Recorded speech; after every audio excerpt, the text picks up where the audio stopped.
আসসালামু আলাইকুম রহমতুল্লাহ। যারা আমার ভিডিও দেখছো তাদেরকে জানাই অসংখ্য ধন্যবাদ। আমি আজকে যে বিষয়টা আলোচনা করব তা হলো তৃতীয় অধ্যায় সংখ্যা পদ্ধতির রূপান্তর। এটি অত্যন্ত গুরুত্বপূর্ণ পাঠ, যেটি তোমাদের গ এবং ঘতে থাকে মূলত, অর্থাৎ টোটাল 7 মার্ক। খুবই ভালো করে পড়তে হবে। এই পাঠটা অত্যন্ত সহজ। প্রবলেম হচ্ছে এটা মনে রাখা একটু কঠিন হয় যে রূপান্তরটা আসলে কোন নিয়মে হবে। তো আমি এমন কিছু টেকনিক নিয়ে এসেছি যেটা তোমরা দেখলে খুব সহজেই এটা ভালোভাবে মাথায় রাখতে পারবে যে এটা কোন পদ্ধতিতে রূপান্তরটা তোমাকে করতে হবে। পাশাপাশি পরীক্ষায় তোমার কখনোই মনে হবে না এবং কনফিউশনও আসবে না। যাই হোক, আমি যে বিষয়টি দেখাচ্ছি একটু মনোযোগ সহকারে তোমরা দেখো, তাহলে বুঝতে পারবে। আজকের পাঠ হচ্ছে সংখ্যা পদ্ধতির রূপান্তর। এর আগে দুইটা বিষয় তোমাদের একটু মাথায় রাখতে হবে, আমি আবারও বলে দিচ্ছি। একটা হচ্ছে বেস, আরেকটা হলো রেডিক্স পয়েন্ট। এই দুটা বিষয় একটু ক্লিয়ার করে আমি তোমাদের সামনে সংখ্যা পদ্ধতির রূপান্তরে চলে যাব। আচ্ছা দেখো, আসলে বেসটা কি? বেস আমরা সবাই এক নিমিষে বলে ফেলি ভিত্তি। আসলে এইটা বুঝতে গেলে তোমাকে একটু পিছনে ফিরতে হবে। আমার আগের ক্লাসটা যারা দেখোনি তারা একটু মনোযোগ সহকারে দেখে আসবে। ওই ক্লাসে আমি বলেছিলাম যে বেস হচ্ছে সংখ্যা পদ্ধতিতে ব্যবহৃত মোট অঙ্ক বা চিহ্নের পরিমাণ। যেমন আমরা বলছি ডেসিমেলের বেস 10। এই বিষয়গুলো নিয়ে কিন্তু আমি আলোচনা করেছি এর আগের ভিডিওতে। প্রয়োজনে আমি ডিসক্রিপশন বক্সে দিয়ে দিব, লিঙ্ক দিয়ে দিব, তোমরা দেখে নিও। এখানে মূলত কি হচ্ছে, 0 থেকে 9 পর্যন্ত আলাদা আলাদা চিহ্ন বা অঙ্কগুলো ব্যবহার হচ্ছে ডেসিমেলে। তাহলে এখন 0 থেকে 9 পর্যন্ত মোট আছে 10টা, তাই এটার বেস আমরা বলছি 10। তাহলে কোনো সংখ্যা পদ্ধতিতে ব্যবহৃত মোট অঙ্ক বা চিহ্নের পরিমাণকে ওই সংখ্যা পদ্ধতির বেস বলে। একইভাবে এর সাথে যুক্ত হলো রেডিক্স পয়েন্ট। এই দুটা পার্ট মেইনলি পজিশনাল সংখ্যা পদ্ধতিকে নিয়ে চলছে। রেডিক্স পয়েন্টের বিষয়টা হলো জাস্ট একটা পয়েন্ট আমরা দিয়ে থাকি, এই পয়েন্টটার নামই রেডিক্স পয়েন্ট। আমাদের কাজটা কি? এর সামনে কিছু থাকতে পারে, পরে কিছু থাকতে পারে।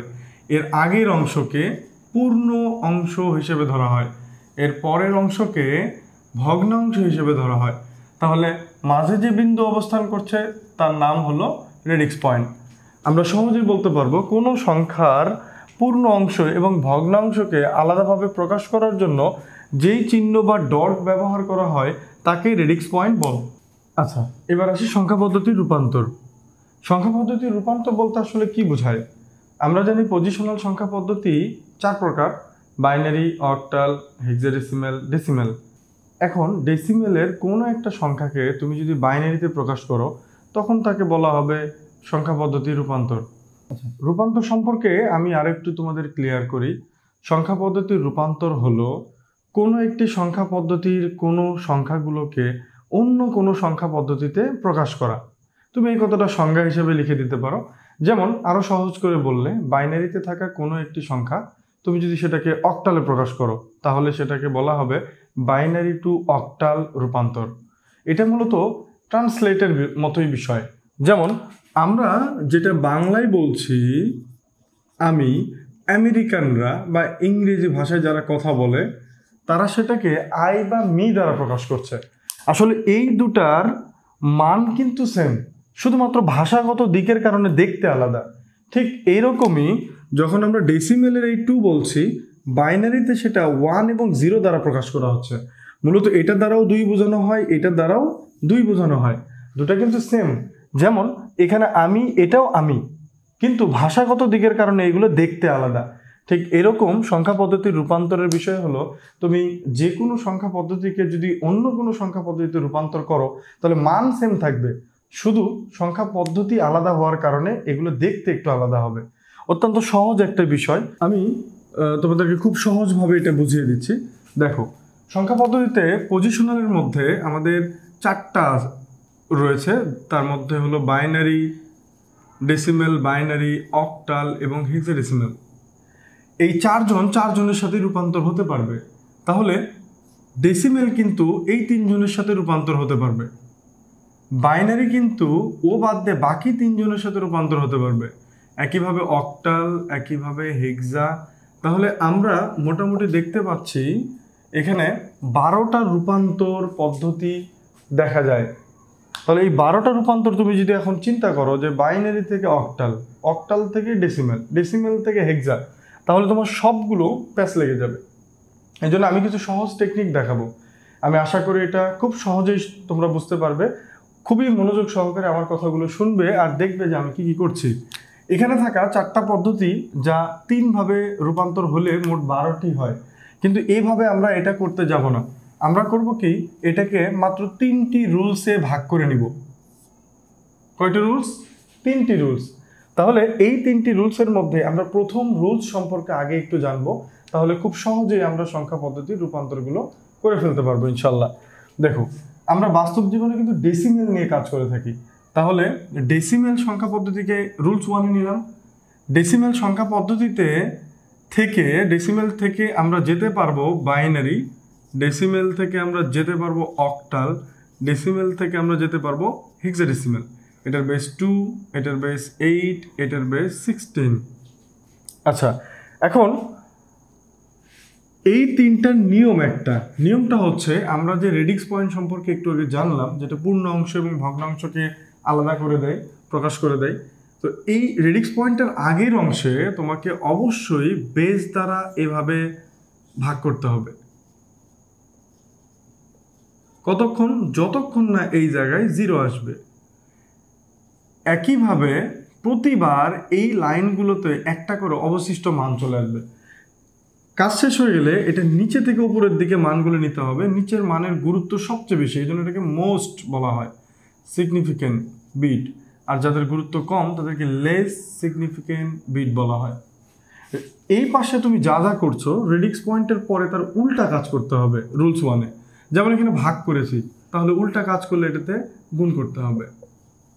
আচ্ছা, এই গুণটা নিয়ম হচ্ছে 2বার 3বার করলেও কোনো সমস্যা নেই, মোটামুটি 4বার করলে আর কোনো কনফিউশন আসে না। তো বাইনারিতে 1 না আসা পর্যন্ত করে দিতে হবে, 4-এর বেশি হলেও। আচ্ছা, এবার মান লেখার সময় উল্টা দিকে লিখতে হবে। এটা হচ্ছে MSB, এটা হলো LSB। এই দিকে যে মানগুলো আসবে সেগুলো হচ্ছে পূর্ণ অংশ। অবশ্যই বেস দ্বারা ক্যালকুলেশন করতে হবে এখানে। আচ্ছা, এখানে 2টা কথা তোমাকে মনে রাখতে হবে। আমরা যে ডেসিমেলের বেস 10, এই 10 রূপান্তরে কখনোই ব্যবহার করব না। রূপান্তরে যদি ব্যবহার করো তাহলে ঘুরে ওই মানটাই আবার চলে আসবে। এজন্য মনে রাখবে, ডেসিমেলের বেস যে পাশেই থাক ওটা কখনোই রূপান্তরে ব্যবহার হবে না। তাহলে একটি কথা হলো ডেসিমেল সংখ্যা পদ্ধতির বেস রূপান্তরে ব্যবহার হবে না। দ্বিতীয় কথা হলো রেডিক্স পয়েন্টের পর কমপক্ষে 4বার গুণ করবে, আর বাইনারিতে 1 না আসা পর্যন্ত গুণফল চলতে থাকবে। দেখো, যে বিষয়টি নিয়ে আলোচনা করছিলাম সেটা হলো 17.31, এটাকে আমরা বাইনারিতে রূপান্তর করব। এখন আমরা যদি এইভাবে চিন্তা করি যে ডেসিমেল থেকে বাইনারি রুলসটা কেমন ছিল, তাহলে আমাদের সমস্যা হয়ে যাবে। এই জন্য সবসময় চিন্তা করতে হবে যে প্রথম প্রান্তে 10 লেখা আছে, মানে রুলস 1। রুলস 1-এ আমরা কি করব, পয়েন্টের আগে ভাগ করব বেস দ্বারা, পয়েন্টের পরে এটার উল্টা কাজ করব। তার মানে এখানে ভাগ করেছি, এখানে গুণ করেছি। এটা ডান পাশে দাগ দিয়েছি, এটার বাম পাশে দিয়েছি, বিপরীত হলে যা হয়। এটা নিচে থেকে উপরের দিকে আসে, ওটা উপর থেকে নিচের দিকে আসে। মূলত রেডিক্স পয়েন্টের পরের অংশ এটা, রেডিক্স পয়েন্টের আগের অংশ এটা। এখন কাজটা কিভাবে হবে? এই প্রশ্নটাকে 2 ভাগে বিভক্ত করে নিতে হবে। প্রথমে 17টাকে আলাদা করে নিতে হবে। এখন এখানে থাকা কোন বেসটা নিয়ে আমরা কাজ করব? এখানে 10 আছে এবং 2 আছে। আমি প্রথমেই বলে নিয়েছি যে ডেসিমেলের বেস রূপান্তরে ব্যবহার হয় না। যদি তুমি ভুল করে এখানে 10 বেস নিয়ে কাজ করো, ঘুরে আবার ওই 17ই অ্যান্সার চলে আসবে। এই কারণে ডেসিমেলের বেস কখনোই রূপান্তরে ব্যবহার হয় না। বিশেষ দ্রষ্টব্যতে আমি কিন্তু এটা বলে দিয়েছি। তাহলে এইটা যদি ব্যবহার না হয়, অবশিষ্ট থাকে শুধু 2, তাহলে সেই 2টাকে নিয়ে আমাদের ক্যালকুলেশন করতে হবে এবং এই প্রান্তে আমরা অবশিষ্ট মানগুলো বের করব। এটাই হচ্ছে আমাদের প্রথম কাজ। আচ্ছা, আমি ক্যালকুলেটরে খুব সহজভাবে বলে দিচ্ছি। এটা তুমি ইচ্ছা করলে মুখে মুখে করতে পারবে, কিন্তু আমি ক্যালকুলেটরে দেখানোর একটাই উদ্দেশ্য মনে করি, সেটা হলো যে বড় ম্যাথগুলো যেন আমাকে বারবার না করে দিতে হয়। খুবই সহজ বিষয়। প্রথম কাজ হচ্ছে এই 17কে 2 দিয়ে ভাগ করতে হবে। তাহলে 17 ভাগ 2, এখানে অ্যান্সার চলে এসেছে 8.5। এই যে পয়েন্টের আগে যেটা থাকে সবসময় সেটা লিখতে হয়, আর পয়েন্টের পরে যেটা থাকে সেটাকে মূলত অবশিষ্ট হিসাবে ধরা হয়। এখন আসলে কত অবশিষ্ট আছে, এখানে 0.5 আছে, এই 0.5 মূলত 2 দিয়ে গুণ করলেই অবশিষ্ট মানটা পেয়ে যাব। আবার আমরা যদি মনে করি যে না, ওরকম করে না করে আমরা একটু আরেকটা সহজভাবে করব, সেটা হলো এটাকে ভাগ করে আমরা 8-এ এসেছি, এটাকে গুণ করে 17-তে ফিরলেই আমরা পেয়ে যাব আমাদের অবশিষ্ট মান কত। যেমন এখানে আমরা প্রথমে যেটা করেছি, 17কে 2 দিয়ে ভাগ করেছি, করে নিয়ে এসেছি 8, অবশিষ্ট যেটা সেটা লিখিনি। এখন যদি এই দুটাকে গুণ করে উপরেরটার সাথে বিয়োগ করি তাহলে আমরা অ্যান্সার পেয়ে যাব সহজে। যেমন 8 গুণন 2, অ্যান্সার চলে আসছে 16, বিয়োগ ওপরে লেখা আছে 17, তাহলে পেয়ে যাচ্ছি 1। ক্যালকুলেটারে মাইনাস আসার কারণ হচ্ছে আমি ছোট থেকে বড়কে বাদ দিয়েছি, এরা মাইনাস কিন্তু হবে না, এটা মানে অবশিষ্ট মানগুলো এই প্রান্তে লিখতে হয়, এই কারণে দেয়া। তাহলে এখানে পাবো 1, এরকম করে কাজটা চলতে থাকবে যতক্ষণ না এখানে 0 চলে আসবে। আচ্ছা, তাহলে এবার পরেরটা আবারও 8কে আমি ক্যালকুলেট করছি, আমি আবারও ক্যালকুলেটরে দেখাচ্ছি, বিষয়টা মুখেই করা যেত।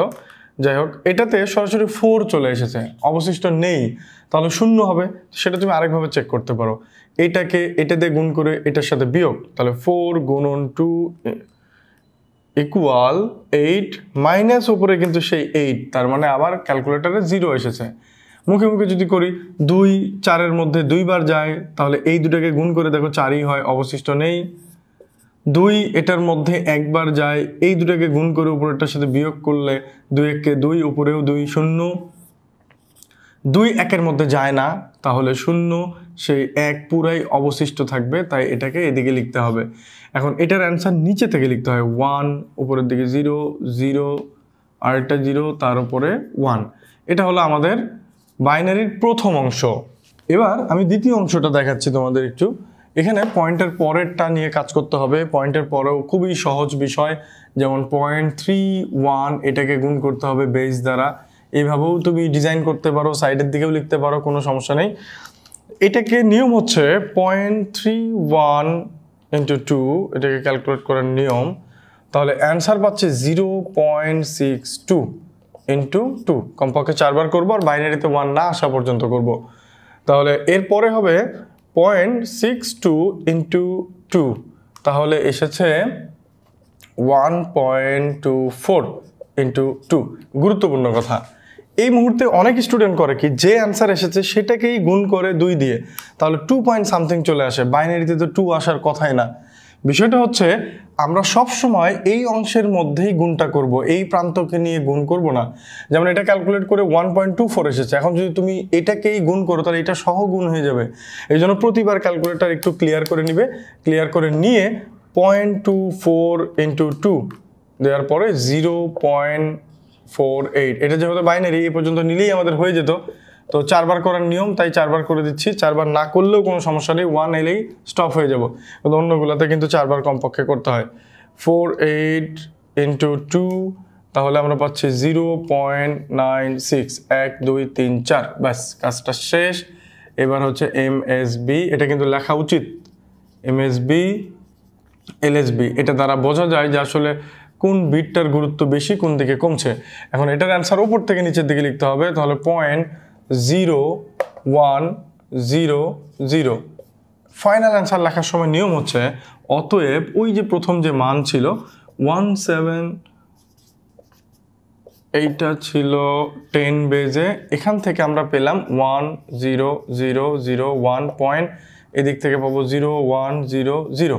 এখন বিষয় হচ্ছে দেখো, গুরুত্বপূর্ণ কথা, এটাকে চাইলে আমরা আরও গুণ করতে পারতাম, কিন্তু করিনি। সেটা বোঝানোর জন্য এখানে 3টা ডট দিয়ে বোঝানো হয় এটা চলমান আছে। ব্যাস এটাই হলো আমাদের রুলস 1-এর একটি ম্যাথ, যেখানে ডেসিমেল থেকে বাইনারিতে যাওয়া হয়েছে। সেম জিনিসটাই তুমি যদি বাইনারিতে না গিয়ে অক্টালে যাও, জাস্ট এখানে 8 দিয়ে ভাগ করবে। যদি এটাকে তুমি হেক্সাতে যাও 16 দিয়ে ক্যালকুলেট করবে। যেমন আমি অক্টালের একটা দেখাচ্ছি, তাহলেই সহজেই বুঝতে পারবে, খুবই সহজ বিষয়। আজকে আমি চেষ্টা করব খুব সহজেই তোমাদের সম্পূর্ণ অংশটা বুঝিয়ে দেওয়ার। ভিডিওটা লম্বা হলে টেনে দেখার দরকার নেই, তাহলে কিন্তু তুমি ঝামেলায় পড়ে যাবে। দফায় দফায় দেখবে। একবার দেখে যদি তোমার মনে হয় যে আমি একটু পরে দেখব, কত মিনিটে দেখে গেলে সেটাকে স্টপ রেখে পরে আবার সেখান থেকে দেখো। আচ্ছা, যেটা বলছিলাম, এবার ধরো আমরা চাচ্ছি বড় একটা ম্যাথ করে দেখব, যেখানে কোনো ভয় আছে কি না সেটা তোমার নিজেই ক্লিয়ার করে নিতে পারবে। এটাকে আমরা ধরে নিলাম ডেসিমেল, এখানে আমরা চলে যাব অক্টালে। প্রথম কাজ হচ্ছে এটা কত নাম্বার রুলসে আছে এটা তোমার জানতে হবে। আবারও বলে নিচ্ছি, প্রথম প্রান্তে 10 থাকা মানে রুলস 1, দ্বিতীয় প্রান্তে থাকলে ওটা রুলস 2 হয়ে যেত, যেহেতু প্রথমেই আছে তাহলে রুলস 1 হয়ে যাবে। এখন দেখো পয়েন্টের আগে এই অংশটাকে বেস দ্বারা ভাগ করতে হবে। আমি বলেছি যে ডেসিমেলের বেস কখনোই রূপান্তরে ব্যবহার হয় না, ব্যবহার তুমি যদি করো ঘুরে এই অ্যান্সারটাই চলে আসবে। তুমি একবার ট্রাই করে দেখতে পারো ভুল নিয়ম ধরে। যাই হোক, এখানে তাহলে অক্টাল নিয়ে কাজ করতে হবে আর আমাদের এই লাইনে সমস্ত অবশিষ্ট মান চলে আসবে। তাহলে আবারও প্রথম কাজ 2 4 6 7 ভাগ করতে হবে 8 দিয়ে, পয়েন্টের আগে এসেছে 308। এবার ওটাকে মুছে ফেললাম। কাজ হচ্ছে 308 গুণন উপরের 8 বিয়োগ উপরেরটা 2 4 6 7, অর্থাৎ এটাকে এটা দিয়ে গুণ করেছি, এটার সাথে বিয়োগ করছি, বিয়োগ করলে আমরা অ্যান্সার পেয়ে যাব 3। আমার এই ম্যাথগুলো ভালো করে দেখে স্টপ করে রেখে তুমি আবার খাতায় ট্রাই করবে এটার সাথে সাথে, দেখো বুঝতে পারো কিনা। কোনো সমস্যা হলে আমাকে অবশ্যই জানাবে, কমেন্টেও জানাতে পারো, কোনো সমস্যা নেই। আচ্ছা, এরপরে 308 ভাগ করতে হবে 8 দ্বারা, তাহলে এসেছে 38, কেটে দিলাম 38 ইন্টু 8 বিয়োগ 308, তাহলে অ্যান্সার পাবো 4। আচ্ছা, এরপরে বার 388 দিয়ে ভাগ করলাম, এসেছে 4। এরপরে 8 গুণন 4 মাইনাস করতে হবে 38, এখানে পেয়ে যাচ্ছে 6। এখন যদি তুমি ক্যালকুলেটারে ভুল করে থাকো যে 4 ভাগ 8, তাহলে 0ই চলে আসবে। অর্থাৎ এখানে বোঝাই যাচ্ছে যে 8 4-এর মধ্যে যায় না, তো যার মধ্যে গেল না পুরোটা অবশিষ্ট রয়ে গেল, সে অবশিষ্ট মানটাকে এই পাশে পার করে দিতে হয়, তাহলে হবে এই পাশে 4। মান লেখার সময় এই দিকে লিখতে হবে, তাহলে 4 6 4 3, এটা হলো আমাদের অক্টালের প্রথম অংশ। এরপরে আমাদের 1 6, এটাকে 8 দিয়ে ক্যালকুলেট করব কমপক্ষে 4 বার। পূর্ণ অংশগুলো নিয়ে নিব, এটা এমএসবি, এটা এলএসবি। আচ্ছা, 0.16 ইন্টু 8, 0.16 ইন্টু 8 পাবো হলো 1.28। ক্যালকুলেটর থেকে মুছে দিতে হবে 0.28 ইন্টু 8, তাহলে আমরা পাচ্ছি 2.24 ইন্টু 8, মুছে দিলাম 0.24 ইন্টু 8, তাহলে 1.92, এটাকে ইন্টু 8 করতে হবে, 0.92 ইন্টু 8 7.36। ব্যাস, আমাদের কাজ শেষ। এখন যেটা করতে হবে 0.1217, ব্যাস এটা হলো 8। ফাইনালি অ্যান্সার লেখার সময় অতএব 2467.16, এটা হবে 10। এখানে আমরা পেয়ে যাচ্ছি প্রথম অংশ 4643.1217 ... এটাই হলো অ্যান্সার। তাহলে রুলস 1-এ আশা করি তোমাদের কোনো সমস্যা নেই। দেখো, এবার রুলস 1-এর আমি আরেকটি দেখাচ্ছি। প্রথমে বাইনারি দেখিয়েছিলাম, এবার অক্টাল দেখিয়েছি, এরপর আমি হেক্সা দেখাচ্ছি। এখানেও কিন্তু খেয়াল করে দেখো, এটা প্রথম অংশ, এটা দ্বিতীয় অংশ। প্রথম অংশে 10 লেখা আছে মানে রুলস 1-এ আছে। রুলস 1-এ যে কাজ করতে হয়, পয়েন্টের আগে ভাগ করতে হয়, পয়েন্টের পরে গুণ করতে হয় বেস দ্বারা, ডেসিমেলের বেস ইউজ করব না। 2467 এটাকে তোমাকে ক্যালকুলেট করতে হবে 16 দ্বারা। তাহলে আমি আবারও দেখাচ্ছি, 2467 ভাগ প্রথমে 16, তাহলে এখানে আমরা পাচ্ছি 154। আচ্ছা, এবার আমাদের অবশিষ্ট বের করার নিয়ম, এটা কেটে দিলাম, 154 গুণ করতে হবে 16 দিয়ে, যা আসবে সেটাকে উপরেরটা দিয়ে আবার ভাগ করতে হবে, তাহলে পেয়ে যাচ্ছে 3। অর্থাৎ এটাকে এটা দিয়ে ভাগ করে এখানে এসেছি, পয়েন্টের আগেরটুকু লিখেছি, পয়েন্টের পরেরটুকু ডিলিট করে দিতে হয়।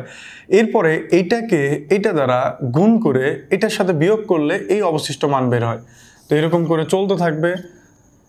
154 প্রথমে ভাগ করতে হবে 16 দ্বারা, তাহলে আসবে 9। এরপর 9 গুণন 16 দিয়ে এসেছে 144 বিয়োগ উপরে 154, তাহলে পেয়ে যাচ্ছে এখানে 10। আর হেক্সাডেসিমেলে 10 মানে লিখতে হবে এ। আচ্ছা, এরপরে 16 9-এর মধ্যে যাবে না, পরে 9টা এই পাশে পার হয়ে আসবে মান লেখার সময়। এদিকে 9 এখান থেকে লিখতে হবে এ, এখানে লিখতে হবে 3। এটা হলো আমাদের প্রথম বের করা মান। আচ্ছা, এরপরে এখন এদিকে আমাদের বের করতে হবে 16, প্রশ্নে যেটা দেওয়া ছিল এটাকে 16 দিয়ে গুণ করতে হবে। আচ্ছা, ওকে, 0.16 ইন্টু 16 আমরা পাচ্ছি 2.56 ইন্টু 16, 0.56 ইন্টু 16, তাহলে পাচ্ছি 8.96। একটা বিষয় একটু খেয়াল করে দেখবে, আমরা যে পদ্ধতিতে যাচ্ছি সেই পদ্ধতির অঙ্কগুলোই কিন্তু এগুলোর মধ্যে থাকবে, এর বেশি এখানে কখনোই হবে না। যদি এটা বাইনারি নিয়ে কাজ করতাম তাহলে 2 কখনো আসতো না, 1ই আসতো। আচ্ছা, তাহলে এইটাকে আমাদের আবারও 16 দিয়ে ক্যালকুলেট করতে হবে। 0.96 ইন্টু 16, তাহলে এসেছে 15.36। এই 15 মানে কিন্তু আমরা জানি এফ, এ মানে 10, সেই সিরিয়ালে গুনলে 15তে গিয়ে এফ পড়ে যাবে। এরপরে আমাদের করতে হবে কি 0.36 ইন্টু 16, তাহলে পাচ্ছি 5.76। 1 2 3 4, ব্যাস আমাদের কাজ শেষ। লেখার সময় 0.28 এখান থেকে নিতে হবে শুধু এফ, এখান থেকে নিতে হবে 5। এরপরে অতএব 2467.16, এইটা ডেসিমেলে এখান থেকে আমরা পাবো 9A3.28F5। এটাকে আরও ক্যালকুলেট করা যেত, কিন্তু আমরা 4বারের বেশি নেইনি। এটাই হলো ফাইনালি অ্যান্সার। আমি তোমাদের রুলস 1টা দেখালাম, এরপরে পরের ভিডিওতে আমি তোমাদের রুলস 2 3 ধীরে ধীরে দেখিয়ে দিব। একেবারে সবগুলো দেখালে তুমি হয়তো এটা শুধু ভিডিওই দেখে যাবে, প্র্যাকটিসটা হবে না, হয়তো তোমার শেখাটা ভালোভাবে হবে না। এই জন্য আমি স্টেপ বাই স্টেপ তোমাদের দেখাচ্ছি। এখন আমি রুলস 1 থেকে কিছু কাজ দিচ্ছি, এখান থেকে তোমরা সুন্দর করে খাতায় তুলে নিবে, নিয়ে তারপরে এটা করে আমাকে জানাবে কোথাও কোনো সমস্যা হয়েছে কিনা। আচ্ছা, HW আমি 1 নাম্বারটা দিচ্ছি, ডেসিমেল এখান থেকে নিতে হবে বাইনারি। রুলস 1, প্রথমে 10 লেখা আছে, এরপরে ধরো 246.71, সেম মানটাই দিয়ে বোঝাচ্ছি। এইটাকে নিয়ে যাবে তুমি অক্টাল, আবার ভেবো না যে এটার অ্যান্সার যা আসবে এটারও তা আসবে। 24610 এখান থেকে তোমাকে নিয়ে যাবে 16তে। এই সবগুলো রুলস 1-এর মধ্যেই আছে। এর পরবর্তীতে আমি রুলস 2 দেখাবো ইনশাল্লাহ। কোথাও কোনো সমস্যা হলে আমাকে জানাবে, আর ভিডিও যদি ভালো লাগে তাহলে তুমি আমার সাথে কন্টিনিউ করবে আশা করছি ইনশাল্লাহ। অবশ্যই জানাবে কোনো সমস্যা হলো কিনা, বা ভালো হলো কিনা, বা খারাপ হলো কিনা সেটাও বলবে। আর যে বন্ধুরা এই লিঙ্কটা খুঁজে পায়নি তাদেরকে দিয়ে দিও, তারাও একটু উপকৃত হলো। ধন্যবাদ সবাইকে।